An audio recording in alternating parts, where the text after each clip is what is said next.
Bismillahirrahmanirrahim. Welcome to the show. I'm your host Riaz Gul. Every Tuesday 6 to 7 p.m. I do the live legal show where I take your phone calls and share the immigration law and human rights. If you or any family member have any issue or want any updates, you can call us.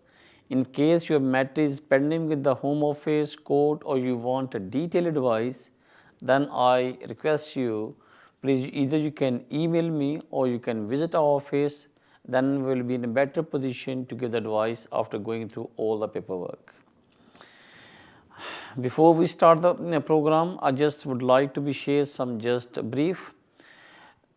Though the 31st December was the deadline for all the European to come in the UK, or if they are already in the UK, they can make the application under the settlement or the scheme, or they can make the application to regulate his European treaty rights. But now the government say you have a time by the 30th of June 2021.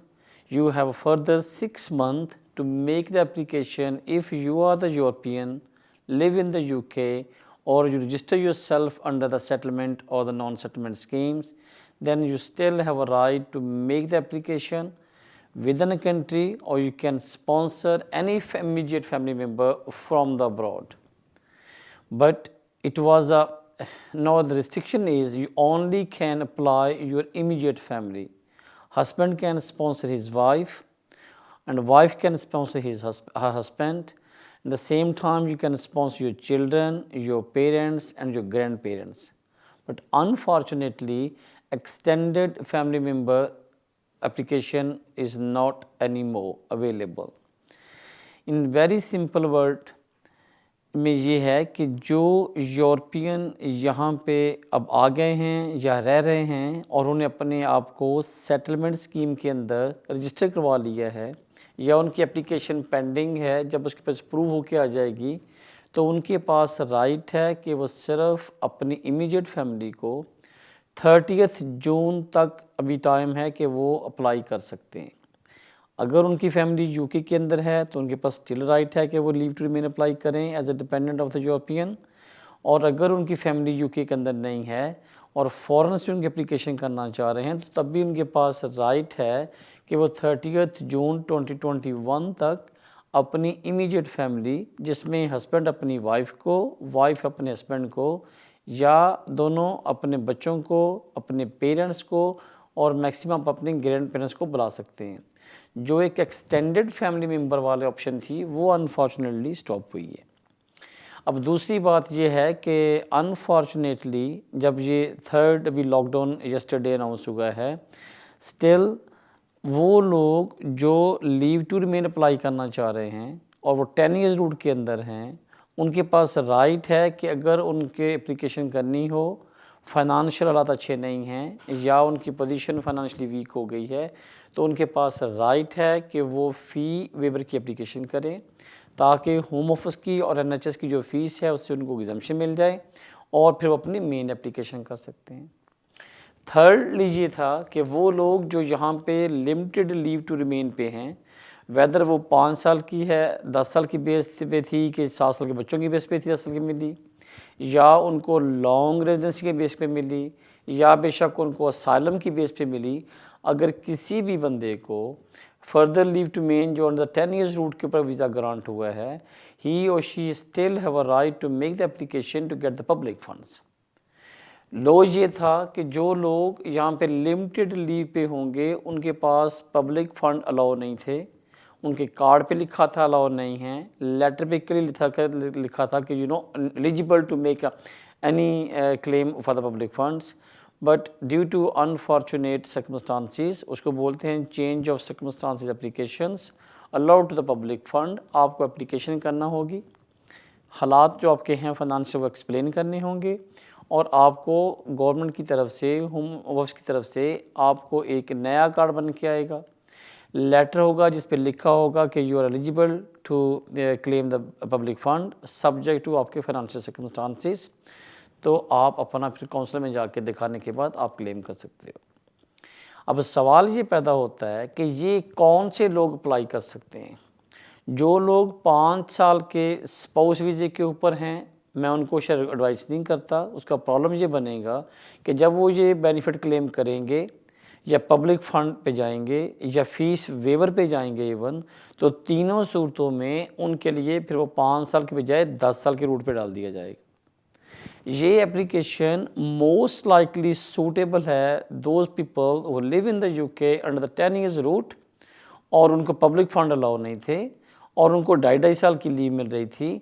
अब unfortunately due to this pandemic issue की वजह से अगर financial जो आपकी situation है वो change हो गई है और आप अनफॉर्चुनेटली वल्नरेबल पोजीशन में चले गए हैं, आप सपोर्ट नहीं कर सकते, तो गवर्नमेंट ये कहती है कि एक पर्सन की जो प्राइमरी या इनिशियल रिस्पॉन्सिबिलिटीज़ हैं वो हैं अपने बच्चों को फीड करना, उनको फूड देना और उनकी अकोमोडेशन करना, और बाकी चीज़ों पे गवर्नमेंट आपको एक रिलीफ एंड कंपनसेशन दे रही है।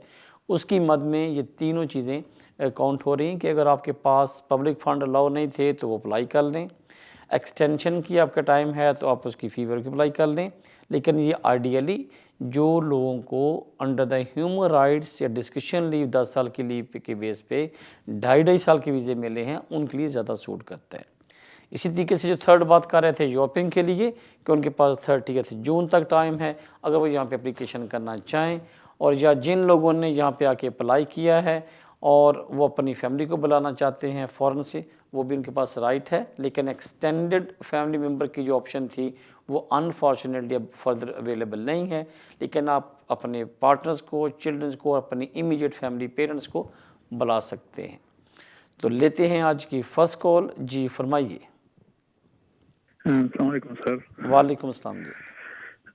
सर मैं यूरोपियन हूँ, इटालियन नेशनल हूँ और मैं तकरीबन 5 साल से यूके में मैं जॉब कर रहा हूँ। तो एक तो सवाल ये पूछना है कि सर उन्होंने मुझे ये जो फ्री स्टेटस है वो 5 साल का दिया है, तो उस पर मेरी फैमिली भी मेरे साथ है 5-6 महीने, उनको 5-5 साल का कार्ड दिया है। राइट। तो अगर हम पाकिस्तान रहना चाहें तो ज़्यादा से ज़्यादा कितने अरसे रह सकते हैं, क्योंकि मेरा बच्चा पाकिस्तान में पढ़ता है। एक ये सर, दूसरा ये है कि मेरे जैसे मैंने भी आपका प्रोग्राम सुन रहा हूँ कि मैं तकरीबन 5-6 साल से मैं अपने सिस्टर और ब्रदर को जो मेरे डिफेंडर है मैं उनको सपोर्ट करता हूँ। तो ये तो मैंने सर अप्लाई नहीं किया, तो मैंने सुना था कि जून तक हो सकता है, तो मैं उनके अप्लाई कर सकता हूँ या नहीं सर? सर यही 2 सवाल है मेरे। शुक्रिया। बहुत शुक्रिया मेरे भाई। जैसे मैंने इंट्रो में बताया कि ब्रेग्जिट जो साइन हुआ है उसके बाद 31 जनवरी 2020 में ये तय हुआ था कि आपके पास 1 ईयर्स है, बल्कि 11 मंथ है बाय द 31 दिसंबर 2020 तक, कि जो लोग यूरोपियन यूके में रह रहे हैं वो अपने आप को सेटलमेंट या प्री सेटलमेंट कैटेगरी के अंदर अपने आप को यहाँ पर रजिस्टर करवा लें।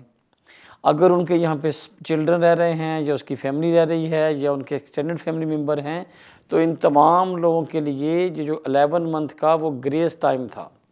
पहले I think slip of tongue मेरे से मुँह से नॉन सेटल निकल गया, वो प्री सेटलमेंट और सेटलमेंट का वर्ड यूज़ करना था। तो इन दोनों सूरतों में क्या है कि आपने मेक श्योर करना कि वो टाइम था कि आप 31 दिसंबर तक अप्लाई करें। अब ये फर्दर जो 6 मंथ हैं वो ये कहते हैं कि आप अगर यूरोपियन यूके में रह रहे हैं, अगर आपने अपने आप को अभी सेटलमेंट या प्री सेटलमेंट पे अप्लाई नहीं किया तो इमीडिएटली आपके पास भी टाइम है। लेकिन अगर आप अपनी फैमिली को जो यूके में है जिसका नहीं अप्लाई किया उसका भी कर सकते हैं। लेकिन अब क्वेश्चन ये आता है कि क्या आप, जैसे पहले एक ओपन ऑप्शन थी कि आप अपनी फैमिली मेम्बर को, अपने एक्सटेंडेड फैमिली मेम्बर को, आपके इन लॉज की तरफ से एक्सटेंडेड फैमिली मेम्बर को क्या आप स्पॉन्सर कर सकते थे, अब वो है अनफॉर्चुनेटली जो मैंने गाइडेंस पढ़ी है, जितना मुझे की नॉलेज है उसके मुताबिक जो यूरोपियन हैं वो 30 जून तक अपनी इमीडिएट अपने आप को या अपनी इमीडिएट फैमिली को, वो बेशक यूके के अंदर हों या फॉरेन में किसी, लेट्स से पाकिस्तान से अप्लाई करना चाह रहे हैं या इंडिया से अप्लाई करना चाह रहे हैं, आपकी फैमिली है, यस यू कैन। लेकिन उसमें वो जो खाला फुफो या आपके कज़न वाला अनफॉर्चुनेटली जो एक्सटेंडेड फैमिली मेम्बर थे वो अब option in my understanding is not available. लेकिन अगर आपको लगता है कि किसने एडवाइस किया फिर भी एक सेकंड ओपिनियन ले लें। बट आइडियली राइट है जस्ट फॉर द स्पाउस के लिए, चिल्ड्रंस के लिए एंड पेरेंट्स के लिए और ग्रैंड पेरेंट्स के लिए। ये जो 4 कैटेगरीज आती हैं इनको इमीडिएट फैमिली कहते हैं। ये लोग क्वालिफाइड कर सकते हैं और इनके लिए टाइम है 30 जून तक का। अगर आपने अपने आप को सेटलमेंट रूट पे नहीं अप्लाई किया तो इमीडिएटली सेटल स्कीम के तहत जाके अपने को रजिस्टर करें और आपकी जो फैमिली अगर यहाँ पे रह रही है या फॉरेन है उसको आप स्पॉन्सर या अप्लाई उनके लिए कर सकते हैं। आपकी कॉल का शुक्रिया। टाइम हुआ ब्रेक का, स्टे विद अस, मिलते हैं वक्त। आई थिंक नई कॉलर का हेलो जी अस्सलाम वालेकुम सर। कहते हैं जी एक और कॉल ले लें। जी फरमाइए सर। सर एक सवाल था छोटा सा। जी प्लीज प्लीज। मैं और वाइफ मेरी जो है ये इधर लंदन में है और हमारे पास जो स्टेटस है वो रिफ्यूजी स्टेटस है। राइट। तो वहाँ अभी जो हमारा बैक कंट्री है पाकिस्तान, जी जी। वहाँ मेरा पोता जो है वो बड़ा सीरियसली सिक है और उसका ऑपरेशन है अभी। तो वो तकरीबन 10 लाख रुपए उस पर कॉस्ट आ रही है। राइट। तो हम तो अफोर्ड नहीं कर सकते और उसके बाप के पास भी जॉब वगैरह नहीं है। तो कहना और आपसे सवाल सिर्फ ये है कि आया कोई चैरिटी जो है वो अगर मेरी हेल्प कर देती है और जो मेरा अकाउंट है एग्जिस्टिंग जो इधर लंदन में है उसमें अगर कुछ अमाउंट हमारी हेल्प के लिए अगर डालती है तो चूंकि हम बेनिफिट्स में हैं तो उस पर कोई सवालिया निशान गवर्नमेंट की तरफ से या कोई ऐसा तो नहीं होगा कि हमारे लिए जो प्रॉब्लम ना हो। हमारे पास रिफ्यूजी स्टेटस है 4 साल से पिछले से। ठीक ठीक ये स्टेटस हमारा। ठीक ठीक। अच्छा अब 2 चीज़ें हैं मेरे भाई इसके अंदर। एक तो ये है कि आपका क्या ये इलीगल एक्टिविटीज़ तो नहीं है? नहीं, ये इलीगल एक्टिविटीज़ नहीं हैं। अब सेकंड सवाल आपका आता है कि क्या अगर ये जो पैसे आते हैं क्या ये हमारी इनकम डिक्लेयर तो नहीं होगी? अब इसको थोड़ा सा अपने केयरफुल होना होगा आपको। इसकी रीज़न ये है कि जब आप कोई भी पैसा आपके अकाउंट में आ रहा हो, स्पेशली उस वक्त जिस वक्त आप गवर्नमेंट को ये क्लेम करते हो कि मेरे पास सोर्स ऑफ इनकम नहीं है और मुझे फाइनेंशियल सपोर्ट की जाए और मुझे बेनिफिट दिए जाए यूनिवर्सल क्रेडिट, उस बेस पे उनके पास राइट है कि वो क्वार्टरली, ईयरली, मंथली जब मर्जी आपको ऑडिट कर ले या आपको चेक कर लें। अगर आपने पैसे पाकिस्तान भेजने हैं तो मैं तो समझता हूँ कि आरडीडी ये अच्छी ऑप्शन नहीं होगी कि आप सबसे पहले अपने अकाउंट में डलवाएं फिर उसके बाद करें। अगर जिससे करवा रहे हैं या तो फिर उससे आप एक लेटर भी लेना पड़ेगा, उसकी आपको पासपोर्ट की कॉपी लेनी होगी, आपको साबित करना होगा कि उसने ये पैसे इस पर्पज़ के लिए दिए हैं। ये एक नया सफ़र शुरू हो जाएगा आपका। उससे मच बेटर है कि अगर आपका फैमिली, आपने बोला कि आपका बेटा पाकिस्तान में है या फैमिली मेम्बर है, देखिए यहाँ पे जो भी चैरिटी देगी वो तो या तो आपको जानने वाले होंगे या आपके सर्कमस्टांस को देखते हुए देंगे। उन दोनों सूरतों में अगर आप चाहो तो उनको बोल सकते हो कि भाई मेरे पाकिस्तान में मेरे बेटे का ये अकाउंट है, अगर आप इसमें डाल दें डायरेक्टली वो भी कर सकते हैं। या सेकंड यहाँ पे कि जब पैसे लो तो प्लीज़ फिर उसका पूरी ट्रेल ऑफ जो मनी है वो आपको पूरी रिकॉर्ड करना पड़ेगा कि इस बंदे ने दिए, ये इसका पासपोर्ट है, ये इसका लेटर है और इसने इस पर्पज़ के लिए दिए। और आपके पास आपके जो बच्चा है जब होता है उसको जो मेडिकल रिपोर्ट्स होनी चाहिए ताकि कल को काउंसिल आपसे पूछती है तो उसको बता दो कि ये मेरी मनी नहीं है, I am just holding as a trust, मुझे पैसे मिल रहे हैं और मैंने ये ट्रांसफ़र किए। जब ट्रांसफ़र करो उसका प्रूफ भी अपने पास रख लो। अगर फ्यूचर में या कभी भी आपको काउंसिल पूछती है कि ये आपने पैसे हमसे कह रहे हो कि आपके पास इनकम नहीं है, पैसे आ रहे हैं और ये जा रहे हैं, तो इसमें आप ये जो ट्रांजैक्शन हो रही है, ये फाइनेंशियल एक्टिविटीज़ हो रही हैं, इसका पर्पज़ क्या है, इसका सोर्स क्या है, इसका रीज़न क्या है। अगर आप उसको जस्टिफाई करते हो तो मेरे ख्याल में गवर्नमेंट इसको एक्सेप्ट कर जाएगी।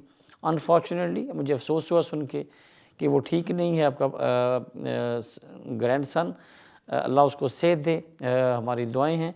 लेकिन ये थोड़ा सा टेक्निकल है, इसको देख लें, कोशिश करें कि आपकी बजाय इसके ट्रांजैक्शन इन एंड आउट हो, बेटर है कि वहाँ पे डायरेक्ट ट्रांजैक्शन हो जाए, ज़्यादा बेहतर है। अदरवाइज़ अपने पास तमाम रिकॉर्ड रखें कि जब सवाल पूछा जाए तो कम से कम आपका आंसर क्लियर हो वहाँ पे। आपकी कॉल का शुक्रिया। टाइम हुआ है छोटी सी ब्रेक का, स्टे विद अस, मिलते हैं वक्फे के बाद। Welcome back after break. लेते हैं कॉल। जी फरमाइए। हेलो जी फरमाइए सर।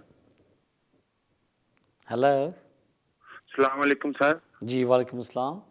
सर मेरा एक क्वेश्चन, मेरा नाम अली है, एक सवाल पूछना था आपसे। प्लीज। मेरे पास 5 ईयर का ना EU का वीजा था, जो अभी ये आज एक्सपायर हो गया है। मैंने ऑलरेडी जो है अप्लाई कर दिया हुआ है, लेकिन मैं ऑनलाइन नहीं कर पा रहा था। मेरी वाइफ यूरोपियन है, उसके पास ऑलरेडी है परमानेंट। तो मैंने उसका दोबारा से रीन्यू करके अपनी वाइफ का, उसकी भी फीस और अपनी भी फीस डाल के ऑनलाइन कर दिया है, और मुझे बायोमेट्रिक की डेट भी आ गई है। तो is the everything alright? You think सारा कुछ अगर मैं कर सकता हूँ अप्लाई? लाइक मेरे दोस्तों ने कहा था कि नहीं, मुझे कागज भेजने पड़ेंगे होम ऑफिस, लेकिन मैंने देखा भी था फॉर्म में। मेरे भाई, आपने अप्लाई कर दिया या भी करना है? जी कर दिया अप्लाई, बायोमेट्रिक्स आ गए हैं। ओके। और ड्यूरिंग दिस टाइम सर, चौथे महीने से लेके ना 9वें महीने तक हमने 5 महीने ये कोरोना में ये बेनिफिट्स भी ले लिए थे, 5 महीने। बट आपने बोला कि आपकी वाइफ यूरोपियन है, आपके पास यूरोपियन डिपेंडेंट वीज़ा था, राइट? जी। ओके, पहली बात तो ये है कि जो यूरोपियन है या उनके डिपेंडेंट हैं, उनको किसी किस्म की फ़ीस पे करनी नहीं पड़ती। नंबर 2 ये है कि अगर आपने अप्लाई कर दिया, अब आप वेट करें, क्योंकि आज आपका लास्ट डेट था। आपने बोला आपने अप्लाई कर दिया, फ़ीस पे कर दी, डॉक्यूमेंट्स भेज दिए। आपने बहुत शुक्रिया, आपका थैंक यू कि आपने फिर भी कॉल किया जस्ट फॉर अपनी सेटिस्फेक्शन के लिए। लेकिन क्योंकि अब आपको वेट करना पड़ेगा, अगर ये मैं जो सवाल था कि क्या आपने अच्छा किया, एक बात तो ये तय है कि आपको वीज़ा एक्सपायर होने से पहले पहले अपनी एप्लीकेशन लाजमी करनी चाहिए। वो आपने अच्छा किया। अब ये था कि ऑनलाइन होती है एप्लीकेशन सारी, आपसे शायद ना हो सकी, आपको माई भी आपसे कोई आप स्ट्रगल कर रहे थे करते हुए, या हो गई, अब आपने अप्लाई कर दिया, दोनों सूरतों में ओके। अगर आपने पेपर पे की है या ऑनलाइन, क्योंकि जितनी भी एप्लीकेशन अब यूरोपियन की हो रही हैं वो सारी की सारी ऑनलाइन एप्लीकेशन थी, इंक्लूडिंग आजकल जितनी इमिग्रेशन की एप्लीकेशन हैं मोस्ट लाइकली ऑनलाइन हो रही हैं। सिर्फ एक कैटेगरी आती है कि अगर अल्लाह ना करे किसी के पास जहाँ पे यूके में स्टेटस ना हो या वो किसी विजिटर वीज़े के ऊपर हो और फिर वो स्विच कर रहा हो यूरोपियन के ऊपर, तो तब ऑनलाइन एप्लीकेशन करते हुए आपका स्टेटस पूछते हैं, वहाँ पे स्टेटस नहीं आता, तो उस वक्त एक प्रॉब्लम आती है। तो इसलिए उनके पास राइट है कि वो अपनी पेपर एप्लीकेशन करें। अदरवाइज़ मोस्ट लाइकली एप्लीकेशन जा रही थी वो ऑनलाइन थी। बट आपने सेफ साइड के लिए, क्योंकि मुझे पता है कि 31 दिसंबर तक ड्यू टू द ब्रेग्जिट बहुत सारा जो उनका सॉफ्टवेयर था, इवन लॉगिन होते हुए कम से कम 30 से 35 मिनट लग रहे थे एप्लीकेशन के ऊपर। मेरे ख्याल में आपको भी स्ट्रगल हुए होंगे। तो अगर आपने ऑनलाइन भी कर दी है, अब आप वेट करें। मुझे लगता है कि आपको होम ऑफिस करस्पॉन्डेंस करेगा कि भाई आपने ये डॉक्यूमेंट्स भेजे हैं या आपके ये पे शॉर्ट हैं, आप हमें इसको रिप्लाई करें। थर्ड ये था कि आपने बेनिफिट लिए हैं 5 महीने कोविड-19 की वजह से। मेरे ख्याल में इन तमाम चीज़ों को अगर आप कवर कर रहे हैं, और ड्यू टू अनफॉर्चुनेटली कोविड-19 की वजह से कुछ लोग अगर कुछ कर रहे हैं, बेनिफिट लिए या उन्होंने कोई यूनिवर्सिटी क्रेडिट क्लेम किया, तो वो आपकी एप्लीकेशन पे इफ़ेक्ट नहीं करेगा। बट क्योंकि एप्लीकेशन अब मेड हो गई है, सबमिशन हो गई है, आप वेट करें। और इसमें तकरीबन 3 से 4 माह लगते हैं। कोई बात होगी तो मुझसे रब्ता कर लेगा, अदरवाइज़ वेट एंड सी। आपकी कॉल का शुक्रिया। लेते हैं नेक्स्ट कॉल। जी फरमाइए। हेलो। अस्सलाम वालेकुम। जी वालेकुम अस्सलाम। जी रियाज को बात कर रहे हैं। जी मेरे भाई, आप लाइव हैं, बोले सवाल क्या आपका? जी मेरा सवाल ये है कि मैं ब्रिटिश हूँ और मेरी वाइफ स्पाउस वीजे पे है यहाँ पे। राइट। उनको अभी 2 साल हो गए हैं तकरीबन, और उनकी एक्सटेंशन आ रही है, पहली एक्सटेंशन आ रही है, 2.5 साल होती है ना। राइट। तो मेरा सवाल ये है कि हमें जो इनकम दिखानी पड़ती है 18,600 है, लेकिन अगर कोविड की वजह से अफेक्टेड हो गए, आपको मालूम है, तो इसके अंदर हुकूमत ने कुछ एडवांटेज दिया है कुछ? ठीक। अच्छा, ये था कि जो दिखानी नहीं पड़ती, आपने इस्टेब्लिश करना होता है कि आपकी जो इनकम है, वो जो उनका इनकम थ्रेशोल्ड 18,600 को आप दोनों की जॉब करते हुए जो इनकम आ रही है वो मिला के आपकी जो सैलरी है पर मंथ की 18,600 पर ईयर की बनती है। उसको कैलकुलेट करें 1600 पाउंड या 1650 1500 पाउंड जो बनता है, वो आपने डिमॉन्स्ट्रेट करना होता है on the time of the extension and then on the time of the indefinite leave to remain. अब आपके डिपेंड करता है कि आपके सर्कमस्टांसेस, आपके हालात क्या है। अगर तो आप दोनों की जॉब है, आप सेल्फ एम्प्लॉई हैं, अगर दोनों सूरतों में आप ये मीट करते हुए, तो यस आप क्वालिफाइड कर जाएंगे। अगर आपके ये हालात नहीं हैं तो फार्मूला बी ये कहता है कि अगर आपके पास कोई इनकम शॉर्टेज है और आपके पास सेविंग है तो सेविंग के लिए फार्मूला ये कहता है कि जितना आपका शॉर्टफॉल ऑफ द 18,600 के होगा उसको 2.5 से मल्टीप्लाई करते हुए 16,000 एडअप किया जाएगा। तो देखा जाए क्या आपकी इनकम और सेविंग मिला के आप पूरी कर रहे हैं कि नहीं कर रहे हैं। अगर दोनों सूरतों में नहीं होता तो मुझे लगता है कि अनफॉर्चुनेटली फिर ये होगा कि गवर्नमेंट या होम ऑफिस आपको ये कह सकता है कि क्योंकि आपका जो रिलेशनशिप है वो सबसिस्टिंग है, आपके जो ह्यूमन राइट्स हैं वो डेवलप हो गए यहाँ पे, लेकिन आपका क्योंकि 5 साल की कैटेगरी के अंदर की जो रिक्वायरमेंट थी स्टेप 1, 2, 3 पूरी नहीं कर रहे या वो टिक बॉक्स आपके लिए आप उसको मीट नहीं कर रहे, तो अनफॉर्चुनेटली वो आपको शायद 5 साल के बजाय वो 10 साल की रूट पे डाल देंगे। तो फिर बजाय इसके कि आपके अगले साल जब नेक्स्ट टाइम आएगा आपके इंडेफिनिट के, फिर आपको 2 और एक्सटेंशन लेना पड़ेगी और सब्जेक्ट टू कि आपकी जो फैमिली एंड सोशल जो फैमिली लाइफ है यहाँ पे क्लियरली यहाँ पे इस्टेब्लिश हो रही है और आप इनको शो प्रूव करते हो कि अब वापस जाके वीज़ा लेकर हमारी मुनासिब नहीं है, ड्यू टू कोविड-19 हमारी जो इनकम कम हुई थी हम उसको पूरी नहीं कर सकते, लेकिन विदाउट जो बेनिफिट है हम अपने को गुजारा कर रहे हैं, तो उस सूरत में आपको अंडर द ह्यूमन राइट्स आपकी एक्सटेंशन मिल जाएगी।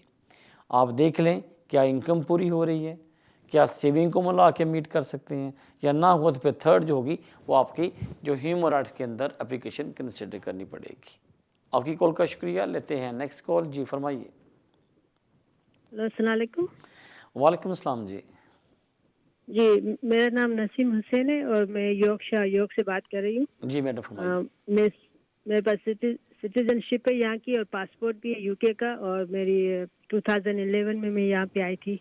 राइट। और मैं मेरी भांजी है वो, जिसको मैं जैसे वो पैदा हुई थी जब से मेरे पास रह रही थी पाकिस्तान में, फिर मैं यहाँ पे आ गई तो मेरी अम्मी के पास रहती थी और सारा खर्चा मैं ही उसका उठा रही हूँ। तो अब मैं चाहती हूँ उसको यहाँ पे मेरे पास बुला लूँ, ठीक, क्योंकि वहाँ पे हालात भी सही नहीं है, लेकिन वो उसकी एज थोड़ी 18 साल की हो गई है। मसला ये हो गया है। और वो वहाँ पे फर्स्ट ईयर की साइंस में फर्स्ट ईयर की एजुकेशन ले रही है। तो मसला ये है कि किसी ने मेरे को बताया था कि आप है ना मेरे पास, जैसे पाकिस्तान में आपको पता है कोई एडॉप्शन वगैरह का कुछ सिलसिला नहीं है। मैडम आप टीवी पे आंसर सुने, मैं आपको आंसर करता हूँ जी, अगर माइंड नहीं करें आप टीवी पे सुने। आई ड्यूली एक्सेप्ट एंड एक्नॉलेज करता हूँ जो आपने अपनी जो भांजी के लिए जो आप उनको फेवर दे रही हैं, सपोर्ट कर रही हैं हालात के मुताबिक या जो भी as a charity. But immigration law ये कहते हैं कि अगर कोई बच्चा 18 साल से कम हो और उसके पेरेंट्स यहाँ यूके के अंदर सेटल्ड हों, उनके पास नेशनलिटी हो, तो तब वो अपने बच्चे को अंडर 18 एज तक वो बुला सकते हैं। अगर बच्चा 18 से अबव हो जाए तो वो डिपेंडेंट नहीं रहता। वो अगर बायोलॉजिकल चाइल्ड भी हो तो तब भी पेरेंट्स को 18 साल से अबव जिसकी एज हो जाए उस बच्चे को स्पॉन्सर करना या बुलाना as a dependent of the parents already settled persons वो मुश्किल होता है। अब आपके केस में आपने खुद ही बोल दिया कि आपके पास अडॉप्शन के डॉक्यूमेंट्स नहीं है, गार्डियनशिप की आपके पास प्रूफ नहीं है, ऑन थर्ड बच्चा 18 साल से अबव हो गया, एंड ऑन टॉप ऑफ आप 10 साल से यहाँ पे रह रही हैं और बच्चा 10 साल आपके बगैर रह रहा है, आप उसको फाइनेंशियल सपोर्ट कर रही हैं, लेकिन फिज़िकल आपकी कोई उसके ऊपर कंट्रीब्यूशन नहीं है, वो आपकी मदर की या आपकी फैमिली की है। तो इन सर्कमस्टांसेस में unfortunately to making the application as a dependent of your status वो थोड़ा सा मुश्किल होगा। मैं जब भी कभी दोस्तों से एडवाइस करता हूँ, ये कई दफ़ा बात हुई कि एक बाय बुक होता है, एक बाय प्रैक्टिस होता है। बाय बुक आप कर लें, लेकिन बाय प्रैक्टिकली रिज़ल्ट वो नहीं आते जो हम बुक में होते हैं या हम आपको ऐसे कोई कहें कि ठीक है हो जाएगा। रीज़न इसमें आपकी कॉस्ट काफ़ी आ रही है। मेरे ख्याल में पहली बात तो ये है कि इन दोनों जो होम ऑफिस की या NHS की जो फ़ीस है वो समथिंग 3,400 to 500 पाउंड बनती है, प्लस लीगल कॉस्ट आएगी। तो ये 4-5 हज़ार पाउंड की जो इन्वेस्टमेंट है, क्या उसके चांसेस कितने हैं? मेरे ख्याल में वेरी स्लिम चांस है। अब आपके पास सवाल आता है कि क्या अगर वो डिपेंडेंट नहीं आ सकती, आप उसको बुलाना चाहती हो तो क्या ऑप्शन है? आपने बोला कि उसने ग्रेजुएशन किया है या उसने इंटरमीडिएट किया है या डिग्री की है। अगर तो वो पढ़ने वाली बच्ची है और वो पढ़ना चाहती है तो अभी यूके के अंदर इन्होंने स्टूडेंट्स के लिए काफ़ी फ्लेक्सिबल किया है कि जो लोग पढ़ने आ रहे हैं वो यहाँ पे आके स्टडी करेंगे, उसमें वीज़े में ये नहीं कि बिल्कुल हर बंदे को मिल रहा है, लेकिन काफ़ी फ्लेक्सिबल हो गए। ऑन टॉप ऑफ दैट जो स्टूडेंट यहाँ पे यूके में आएंगे, अपनी डिग्री फिनिश करेंगे, उनके पास फिर राइट होगा कि उनको 2 साल का पोस्ट स्टडी वर्क वीज़ा मिला जाए, और उसके बाद उनके पास राइट है कि वो सेटलमेंट रूट पे चले जाएं। तो स्टूडेंट के लिए एक बड़ी अच्छी अपॉर्चुनिटी है, ये बेस्ट टाइम है। ये आफ्टर मेरे ख्याल 7 और 8 साल के बाद लॉ बना है। जुलाई 2012 से पहले ये होता था कि आपके पास IGS, फिर Tier 1 हो गया, फिर PSW होता था, फिर उनको स्टॉप कर दिया। अब 7-8 साल के बाद ये फिर अगेन स्टूडेंट को अपॉर्चुनिटी दी गई है कि जो लोग यहाँ पे पढ़ने चाहते हैं, यहाँ पे डिग्री करते हैं, या अपना मास्टर करते हैं, या PhD करते हैं, और अपनी क्वालिफ़िकेशन या डिग्री मुकम्मल करने के बाद उनको 2 साल का पोस्ट स्टडी वर्क, और उसके बाद वो जो 2 साल का ग्रेस टाइम होगा उसके अंदर उनके पास राइट है कि वो अपना सेल्फ एम्प्लॉय काम करें, जॉब करें, बिज़नेस करें, या फिर उसके दौरान अपने आप को स्विच कर जाएँ for the Tier 2 work permit के लिए। और ऐसे उन्होंने स्किल्ड वर्कर की ऑप्शन निकाल ली है। स्किल्ड वर्कर के लिए बहुत सारा उन्होंने जो लॉज थे वो बड़े लीनियंट किए हैं। तो इसलिए आप देख लें, अगर आपकी जो नीस है वो स्टूडेंट के लिए क्वालिफाइड करती हो तो बेस्ट होगा, लेकिन डिपेंडेंट के लिए मेरे ख्याल में उसके चांसेस काफ़ी स्लिम हैं। आपकी कॉल का शुक्रिया। लेते हैं नेक्स्ट कॉल। जी फरमाइए। गुल साहब। वालेकुम अस्सलाम जी।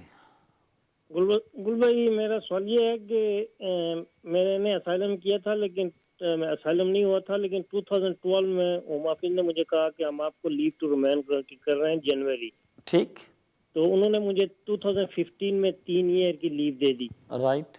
2018 में जब मैंने एक्सटेंशन अप्लाई की तो मैंने ये प्ली दी कि ये जो 2012 से 15 का जो टाइम था वो मेरा अकाउंट करें और लिहाजा मुझे इंडेफिनेट दे दें।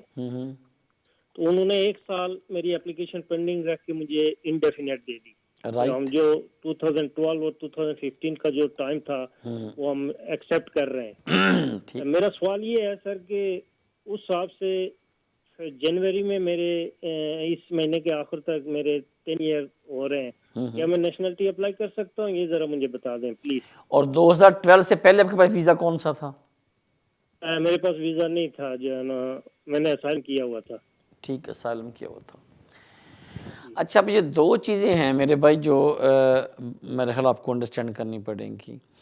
लॉ ये कहता है कि जब आप इंडेफिनिट अप्लाई करते हो या नेशनलिटी अप्लाई करते हो, इन दोनों सूरतों में आप जब इंडेफिनिट अप्लाई करते हो तो आपको वीज़ा मिलता है on the base of your immigration status कि आप 3 साल पूरे किए, 5 साल पूरे किए, या 6 साल डिस्क्रिशनरी पे पूरे कर लिए। लेकिन जब नेशनलिटी अप्लाई करते हो तो उसका लॉ ये कहता है कि आपने कम अज़ कम ये साबित करना है कि आप कभी भी लास्ट एटलीस्ट फॉर 10 ईयर्स आपने कोई भी टाइम यहाँ पे इलीगल नहीं गुजारा, ओवरस्टे नहीं हुए थे, और विदाउट वीज़ा नहीं थे। और थर्ड थिंग ये है कि आपके ख़िलाफ़ किसी किस्म की कोई काउंटी कोर्ट जजमेंट नहीं है, कोई क्रिमिनल कन्विक्शन आपके ख़िलाफ़ नहीं है, और ऑन टॉप ऑफ दैट कि आपके ख़िलाफ़ इवन किसी किस्म का रोड ट्रैफिक फेंस भी नहीं है। ये 2 शर्तें बनती हैं, 10 साल कभी आप इलीगल ओवरस्टेड विदाउट वीज़ा, और सेकंड ये कि आपने यहाँ पे रहते हुए आपने कोई किसी किस्म का जो आपका कैरेक्टर है वो बड़ा नीट एंड क्लीन है। आप ये देख लें, क्योंकि आपका जो क्लेम था इंडेफिनिट का वो ये था कि मैंने 12 में एप्लीकेशन की थी असाइलम की या डिस्कशन लीव की, क्योंकि 12 जुलाई से पहले ये लॉ था कि आपको डिस्कशन लीव मिलती थी 3 साल की, और उसके बाद एक्सटेंशन 3 साल की, और 6 साल पूरे करते हुए आपको इंडेफिनिट मिलता था। लेकिन 12 जुलाई 2012 में वो लॉ 6 साल की डिस्कशन लीव के बाद इंडेफिनिट वाला चेंज हो गया। वो बन गया कि आपने यहाँ पे यूके के अंदर 10 साल लीगल गुजारने हैं और उसके बाद आपको इंडेफिनिट मिलना है। मुझे लगता है कि आपको जो इंडेफिनिट मिल गया है वो पुराने ओल्ड डिस्कशन लीव के बेस पे मिला कि 3 साल प्लस 3 साल 6 साल पूरे करते हुए आपने अप्लाई किया और आपको इंडेफिनिट हो गया। लेकिन जो नेशनलिटी की एप्लीकेशन है वो जो 10 साल पूरे मांगती है उसमें शायद आपको अनफॉर्चुनेटली प्रॉब्लम आएगा। आप देख लें, अगर तो होम ऑफिस में लास्ट लेटर में एक्सेप्ट किया था कि जो 2012 में आप लीगल थे from this state on the base of your legal status in the UK, from this state we are going to be grant you the indefinite to remain, then उस date से आप अपने आप को लीगल कंसिडर करें। लेकिन अगर आप कहते हैं कि मैं डाउट में हूँ, मुझे कंफर्म नहीं हो रहा, देखिए कोई वकील कोई होम ऑफिस वाले को लेटर नहीं देंगे कि वेदर यू आर क्वालिफाइड और नॉट। आपको एप्लीकेशन करनी पड़ेगी। सेकंड ये कि आप रिस्क ले रहे हैं, रिस्क है आपको 1200 पाउंड 1300 पाउंड का आप फीस लगा रहे हैं, लेकिन अगर आप क्वालिफाइड करते हुए आपको नेशनलिटी मिल जाएगी, अगर नहीं करते हुए तो आपकी फ़ीस ज़ाय हो जाएगी। लेकिन आपको बोल देंगे कि आप अभी क्वालिफाइड नहीं करते, आप 2 साल के बाद या साल के बाद करोगे, लेकिन जो आपका इंडेफिनिट स्टेटस है उस पर किसी किस्म का नेगेटिव इम्पैक्ट नहीं आएगा और इस पर कोई इफेक्ट नहीं होगा कि आपने क्यों अप्लाई किया था। अब डिसाइड आपने करना है कि आप तो अगर 100% श्योर हैं, मेक द एप्लीकेशन, या आप रिस्क लेना चाहते हैं, मेक द एप्लीकेशन। लेकिन अगर आप बिल्कुल श्योरिटी के साथ एप्लीकेशन करना चाह रहे हैं, फिर आप देख लें जब से स्टेटस आपको मिला था तब से आपको 10 साल पूरे करते हुए अप्लाई करना चाहिए। आपकी कॉल का शुक्रिया, लेते हैं हम ब्रेक, स्टे विद अस, मिलते हैं वक्फे के बाद। वेलकम बैक आफ्टर ब्रेक, लेते हैं कॉल। जी फरमाइए। वालेकुम सलाम जी। गुल साहब जी मेरे भाई आप लाइव हैं, रियाज गुल बात कर रहा हूँ। सवाल क्या आपका? मैंने अप्लाई किया था वो नेशनलिटी का, तो मेरी नेशनलिटी आ गई, मगर अभी तक 1 माह हो गया, अभी तक वो दूसरा लेटर नहीं आया कि जहाँ हर्फ लेते हैं।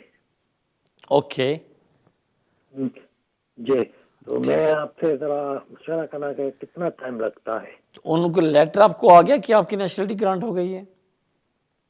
नहीं कोई, हाँ वो तो आ गया, लेटर नहीं आया, वो ईमेल आया था। नहीं आप देख लें, आप राइट हैं कि नॉर्मली 4 वीक में लेटर आ जाता है, वो जो नेचुरलाइजेशन सर्टिफिकेट आपको 4 वीक में वो पोस्ट कर देते हैं। लेकिन मेरे ख्याल शायद पॉसिबल है कि दिसंबर की छुट्टियाँ थी, फिर कोविड-19 है, हो डिले हो गया होगा। आप वेट कर लें, आपको वो लाजमी तौर पे आपको या आपके वकील को विद इन 4 to 6 वीक के अंदर अंदर आपको वो नेचुरलाइजेशन सर्टिफिकेट भेज देंगे, फिर आप कौंसिल से बात कर सकते हो। और अगर आपने बताया था कि कौन सी कौंसिल में आपने जाके ओ देना है, आप उनको कॉल भी कर सकते हो, सम टाइम उनको भी डिलीवर कर देते हैं। आप चेक कर लें कि ये ना हो कि वहाँ पे उन्होंने भेज दिया हो, या वेट कर लें, या जिस कौंसिल में या लोकल कौंसिल में कॉल के पता करें कि आपका नेचुरलाइजेशन सर्टिफिकेट उनके पास डिलीवर तो नहीं हुआ। अगर ये नहीं हुआ तो फिर वेट कर लें, लेकिन नॉर्मली 4 to 6 के अंदर अंदर आपके पास आ जाना चाहिए। आपकी कॉल का शुक्रिया, लेते हैं नेक्स्ट कॉल। जी फरमाइए। हेलो हेलो जी सर फरमाएं, आपका सवाल क्या है? जी मेरा सवाल है जी, मैंने यूरोपियन से शादी की थी राइट 2013 में। ठीक, तो मेरे को 18 में मिल गया था वो परमानेंट रेजिडेंस कार्ड। ठीक, तो फिर मैंने 2019 में मैंने जो था ना EU सेटलमेंट स्कीम, उसके अधीन मैंने अप्लाई किया था। ठीक, तो फिर मेरे को उन्होंने वो कर दिया था indefinite leave in United kingdom. ठीक, तो मैं जाना चाहता हूँ नेक्स्ट मंथ इंडिया।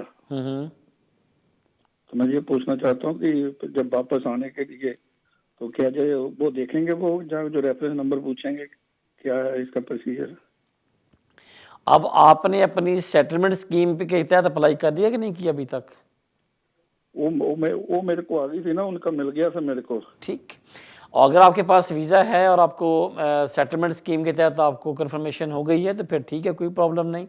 आपने जाना इंडिया जाएं, जब वापस आएँ तो दिखा दें कि ये मेरे पास वीज़ा है, ये मेरी डिटेल्स हैं और मैंने सेटलमेंट स्कीम के तहत UK में मैं रह रहा हूँ और ये मुझे कंफर्मेशन है by the home office, email मेरे पास एज ए प्रूफ है।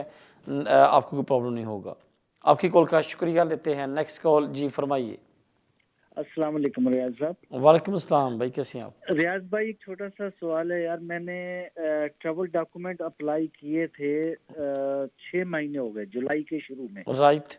और मुझे अभी तक कोई जवाब उसका, कोई किसी किस्म की कोई खबर नहीं आई। फिर मैंने MP से रब्ता किया, MP ने भी 2-2.5 महीने मेरे ख्याल है, ये 2.5 महीने से ऊपर हो गए, उन्होंने भी एक लेटर लिखा, फिर मुझे एक लेटर भेजा कि जी हमने होम ऑफिस को लिखा है। फिर 1 महीने बाद फिर अब सवाल क्या आपका मेरे भाई, सवाल क्या आपका?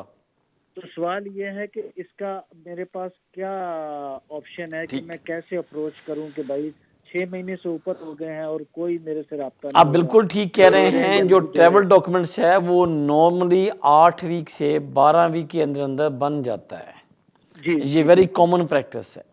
उनके ट्रैवल डॉक्यूमेंट्स आप कोई आईडी एक रीज़न के लिए बना रहे हो और आपका पर्पस है और आपने कोई रीज़न दी हैं कि आपका पासपोर्ट नहीं बन सकता क्योंकि ड्यू टू आपको जो काउंसिल है आपको कोऑपरेट नहीं कर रही, आप कहीं ट्रैवल करना इमरजेंसी में और आपको ट्रैवल डॉक्यूमेंट बनाए जाएँ।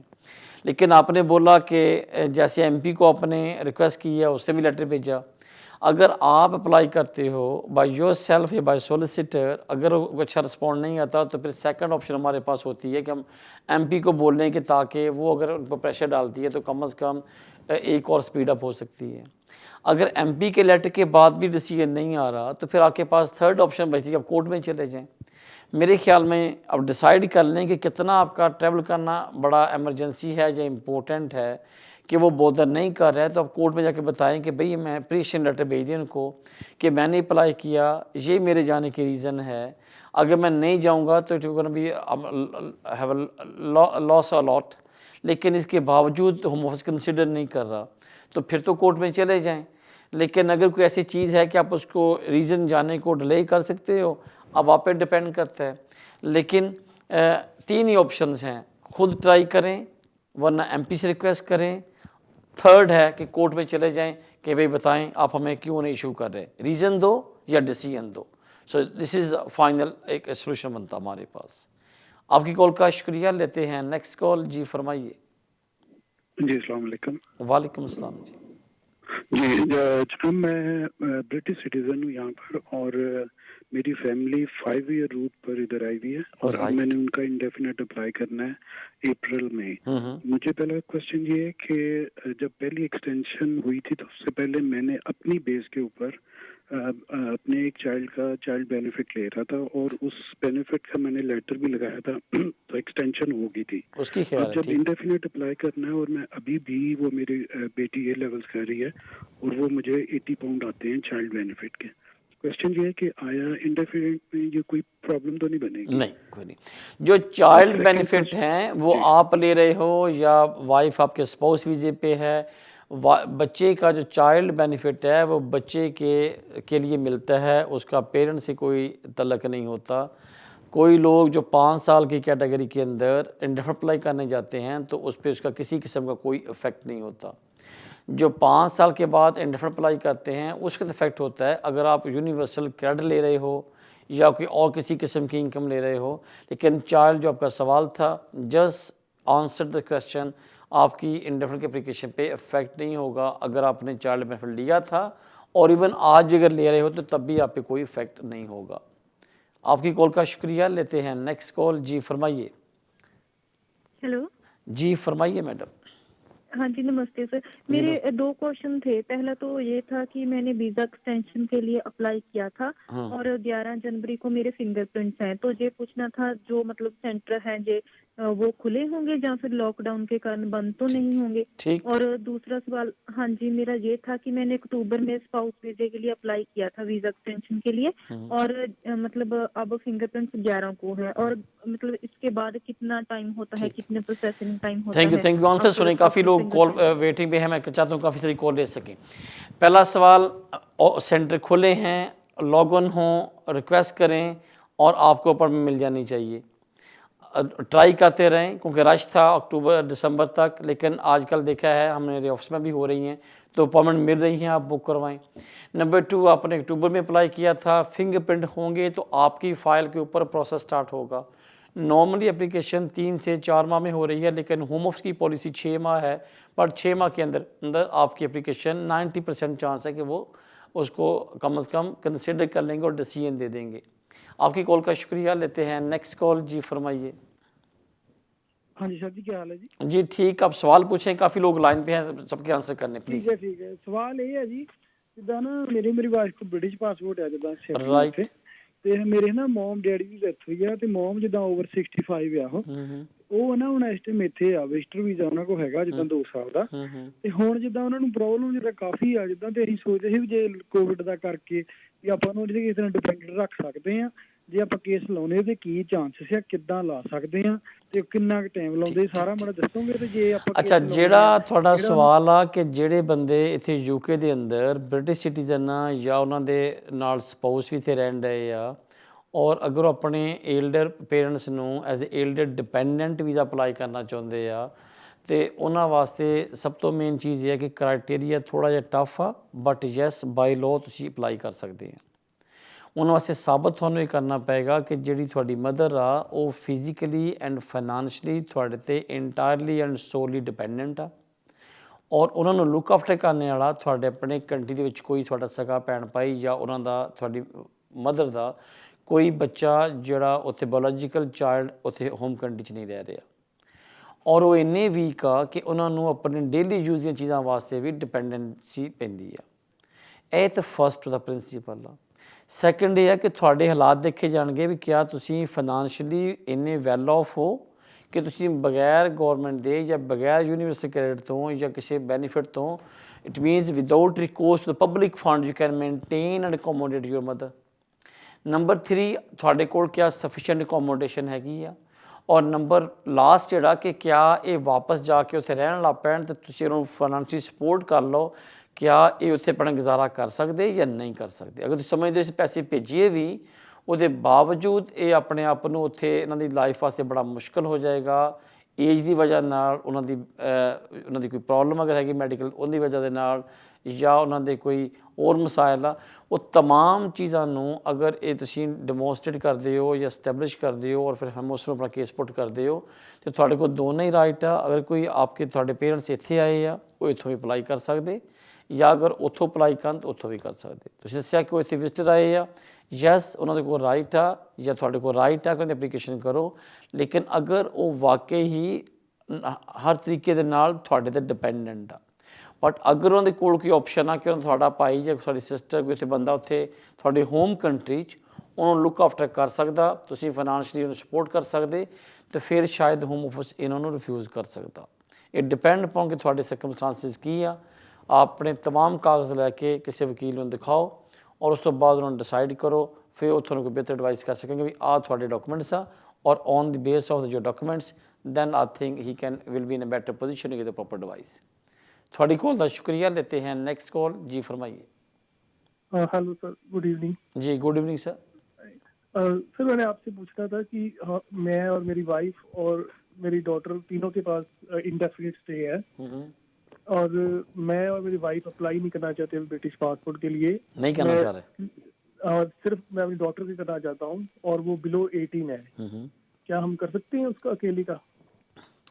अच्छा यार, ये 2-3 दफ़ा प्रॉब्लम आया है। बाई लॉ तो ये कहते हैं कि अगर one of the parents, child parents is a British citizen और have indefinite leave to remain, then child can apply for the British passport. लेकिन सेम टाइम कोई प्रॉब्लम होता क्यों कहते कि कह रहे हैं कि अगर आपके पेरेंट्स के पास किसी के पास नेशनलिटी नहीं है तो चिल्ड्रन कांट अप्लाई। अब आपको डिसाइड करना पड़ेगा कि क्या आर यू इंटरेस्टेड या intent to be settle in the UK for the permanently, या आपने ये डिसाइड कर लिया है कि आपने यहाँ पे सेटल होना है और जो अपनी जो इंडियन नेशनलिटी है कि आपने उसको सरेंडर करना है कि नहीं करना। ये 2-3 क्वेश्चंस आपने खुद डिसाइड करने हैं। अब लॉ के मुताबिक कि अगर एक पेरेंट्स के पास इंडेफिनिट हो यहाँ पे या उसके पास नेशनलिटी हो तो चाइल्ड क्वालिफाइड करता है।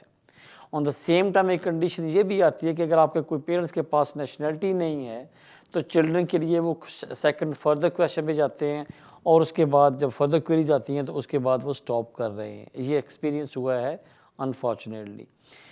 बट ऑफ कोर्स आपने सोचा कि आपने डिसाइड किया है नहीं करना, बच्चे का करना, वाई नॉट, आप ट्राई करें। लेकिन अगर आप मुझे पूछते हैं कि भाई लॉ क्या कहता है, श्योरिटी क्या है, जो नेशनलिटी है ये सेल्फ डिस्क्रिशन पावर्स है होम ऑफिस के पास के ग्रांट किया जाए। बट आइडियली सजेशन हम ये करते हैं कि आप डिसाइड कर लें कि पहले आपने यहाँ पे सेटल होना है, तो ताकि आपका अगर वन ऑफ द पेरेंट्स अगर नेशनलिटी होगी तो फिर बच्चे की नेशनलिटी में कोई प्रॉब्लम नहीं आना चाहिए। आपकी कॉल का शुक्रिया। नाज़रीन, जिन्होंने आज सारे जो सवाल थे जो रेलेवेंट थे, 3-4 मेजर टॉपिक्स हैं जो मैंने अपने स्टार्ट में भी इंट्रो में भी डिस्कस किया। सबसे ज़्यादा जो क्वेश्चन पूछा जा रहा है वो ये है कि जो यूरोपियन यहाँ पे रह रहे हैं अगर उनके पास क्या राइट है। 31 जो दिसंबर थी डेट, वो ये थी कि अगर कोई यूरोपियन यहाँ पे आ रहे हैं या आए थे उनके पास अप्लाई करने के लिए, लेकिन ये डेट 30 जून तक है। अगर आप यूरोपियन हैं, यूके में रह रहे हैं, आपके पास राइट है आप प्री सेटलमेंट के तौर पे अपनी एप्लीकेशन करें। अगर आपको यहाँ पे रहते हुए 5 साल हो गए एज ए यूरोपियन, तो आपके पास राइट है आप प्री सेटलमेंट में जाके अप्लाई कर दें या सेटलमेंट रूट के ऊपर जाके अप्लाई कर दें। अगर आपके यहाँ पे बच्चे रह रहे हैं, आपके पास राइट है, या फैमिली रह रही है, तो वो भी स्टिल आपके पास उनके पास टाइम है कि 30 जून तक अप्लाई करें। इवन आपके पास ये भी राइट है कि आप यहाँ पे अभी आए हो, आपने प्री सेटलमेंट में अप्लाई किया, वेट कर रहे हो डिसीजन का, आपका डिसीजन लेट से जनवरी फरवरी में आता है, मार्च में आता है, तो जून तक आपके पास राइट है कि आप अपनी फैमिली को स्पॉन्सर करें to come in the UK. वो बेशक इंडिया में हैं, पाकिस्तान में हैं या यूके के अंदर रह रहे हैं, लेकिन शर्त ये है कि 30 जून तक सिर्फ आप अपनी इमीडिएट फैमिली, जिसमें spouse, children, parents and grand parents आते हैं, एक्सटेंडेड फैमिली मेम्बर वाला जो अनफॉर्चुनेट ऑप्शन है, उसके अंदर कैब आ गया कि वो लोग अप्लाई नहीं कर सकते। सेकंड, जिन लोगों के एप्लीकेशन एक्सटेंशन हो रही हैं, अगर उनका फाइनेंशियल सर्कमस्टांसेस चेंज हो गया ड्यू टू द कोविड-19 या किसी वजह से, तो उनके पास राइट है कि फ़ी वेवर की एप्लीकेशन करें। फ़ी वेवर की एप्लीकेशन का सुनने अगर वो एक्सेप्ट होती है तो आपको फ़ीस पे नहीं करनी पड़ती, लेकिन अगर वो एक्सेप्ट नहीं भी होती तो आपकी मेन एप्लीकेशन या वीज़ा एप्लीकेशन में कोई असर नहीं पड़ेगा। आपको वो बोलेंगे कि नहीं आपको फ़ीस पे करनी पड़ेगी, लेकिन जो उनकी मेन प्रिंसिपल एप्लीकेशन है वो अपने मेरिट्स पर डिसाइड होगी।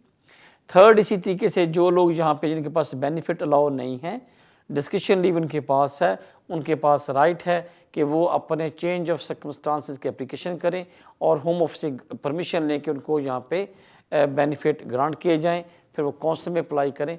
बट ये तमाम चीज़ें ड्यू टू कोविड-19 की वजह से हैं, इसलिए मेरा काम था कि आपको शेयर करूँ। अगेन मेरी तरफ से तमाम व्यूवर्स को वीनस टीवी की तरफ से नया साल मुबारक हो। इस दुआ के साथ कि सबके लिए बेहतरी का साल हो और आपकी नेक ख्वाहिशें पूरी हों। मुझे इजाज़त, अल्लाह हाफिज़।